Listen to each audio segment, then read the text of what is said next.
इस तरह से इस चैप्टर में सूर्य की महिमा का वर्णन किया गया है। सूर्य के कारण ही दिन और रात होता है, सूर्य के कारण ही पृथ्वी पर ऋतु परिवर्तन होता है। सूर्य की दो गतियां मानी जाती हैं, दैनिक गति और वार्षिक गति।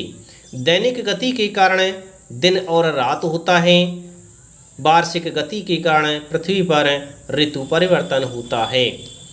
सूर्यस्य किरणा समुद्रेभ्यः नदीभ्यः तडाग आदिभ्यश्च जलम आकर्षन्ति। सूर्य माने सूर्य की किरण मानी किरणें, समुद्रेभ्यः माने समुद्रों के लिए, नदीभ्यः माने नदियों को, तडाग आदि तडाग कहते हैं जलाशयों के लिए अर्थात तालाबों के लिए। तडाग आदि को जलम आकर्षन्ति, जलम माने जल की, आकर्षन्ति माने आकर्षण का कारण होता है। सूर्य की किरणें ही समुद्रों से, नदियों से और जलाशयों से जल को आकर्षित करने का कारण होता है, अर्थात जल को शोषित करने का कारण होता है। सूर्य की किरणें ही समुद्रों से, नदियों से और तालाबों से जल को आकर्षित करती हैं, जल को प्राप्त करती हैं।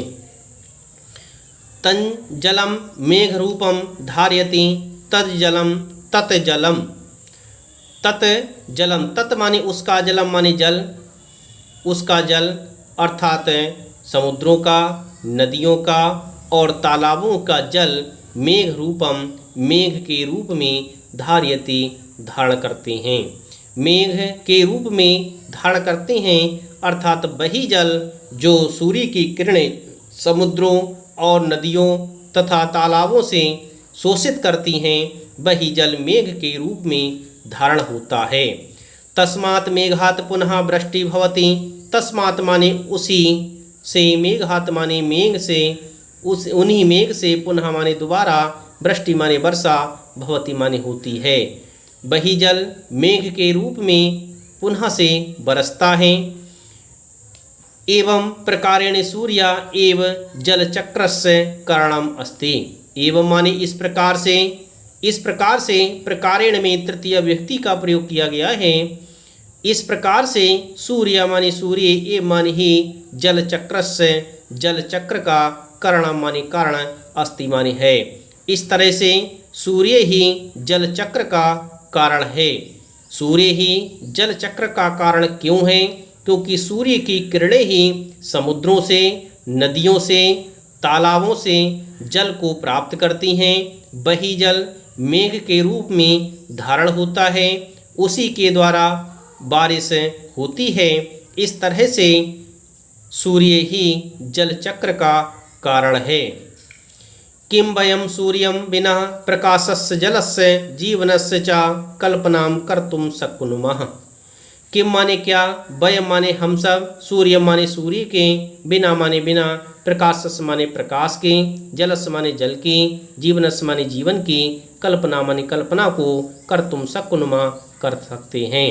क्या हम सूर्य के बिना प्रकाश की, जल की, जीवन की कल्पना कर सकते हैं? न केवलम वयम पशु पक्षिणा वृक्षलताश्च सूर्यं विना जीवितुं न शक्नुवन्ति। सूर्ये उदेति सर्वे चंचलः कर्म तत्पराश्च भवन्ति, सूर्ये अस्तं गते सर्वे विश्रामं कुर्वन्ति। न केवलम वयम, न केवल वयम माने हम सब, न केवल हम सब, पशु पक्षिणा पशु पक्षी, वृक्ष लताश्च वृक्ष लताएं, च माने और वृक्ष लताएं, सूर्यम बिना सूर्य के बिना, जीवितम माने जीवित, न माई नहीं, शक्वंती माने रह सकती हैं। न केवल हम सब बल्कि पशु पक्षी, वृक्ष और लताएं सूर्य के बिना जीवित नहीं रह सकती। सूर्य उदेति सर्वे चंचलः, सूर्य माने सूर्य के, उदिते माने उदित होने पर ही, सर्वे माने सभी, चंचला माने चंचल होकर के, कर्म तत्पराश्च भवन्ति, कर्म में तत्पर, भवन्ति माने होते हैं। सूर्य के उदय होने पर ही सभी चंचल होकर कर्म में तत्पर होते हैं। सूर्य अस्तम गते सर्वे विश्रामं कुर्वन्ति।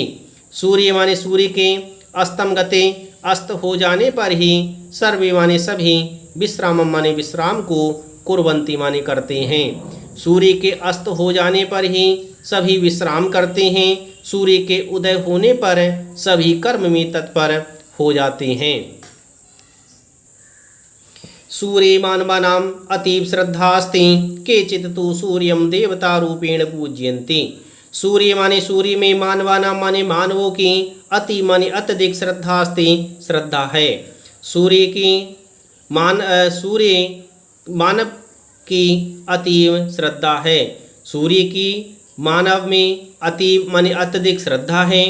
केचित तो सूर्य देवता रूपेण पूजयन्ति, केचित माने कुछ तो सूर्य माने सूर्य को देवता रूपेण देवता के रूप में पूजयन्ति माने पूजते हैं। कुछ तो सूर्य को देवता के रूप में पूजते हैं। प्रातः उत्थायते सूर्यम नमन्ति, प्रातः माने प्रातः, उत्थाय माने उठ करके, ते माने वे सब सूर्य नमन्ति सूर्य को नमस्कार करते हैं।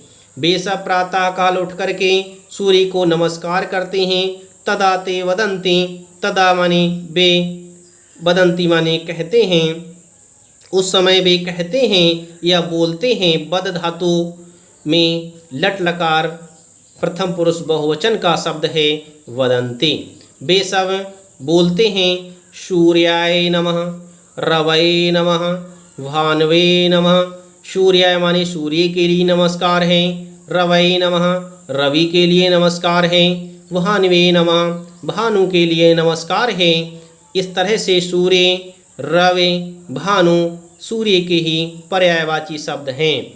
इस तरह से प्रातःकाल सभी उठ कर के सूर्य के लिए नमस्कार करते हैं। डियर स्टूडेंट्स, मैंने आपको यह चैप्टर अच्छी तरह से पढ़ा दिया। अब मैं आपको इस चैप्टर के शब्द अर्थ लिखाऊंगा।